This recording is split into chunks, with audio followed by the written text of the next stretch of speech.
سردیوں کے موسم میں، ٹھنڈ کے موسم میں اگر یہ چھوٹے بچوں کو اگر آپ استعمال کریں گے تو انشاءاللہ ان کو سردی نہیں لگتی، ٹھنڈ نہیں لگتی. بنا چٹنی کے پیشاب کر لے، پورا خراب کر لے کے پھرتے رہتے گا. ٹھنڈی زمین یعنی سردی بخار بھی آتے رہتی چھینکنے کو، پھر بھی اس سے اور انہیں کمزور ہوتے جاتے ہیں انشاءاللہ. تو کیا کرو، ایک جعفل تھا نا،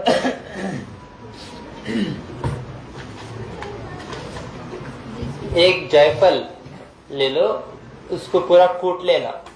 جیفل کو کوٹ لینا. یہاں ہے دیکھو یہ جیفل، یہ آپ کو دوا ساس میں مل جاتا ہے انشاءاللہ.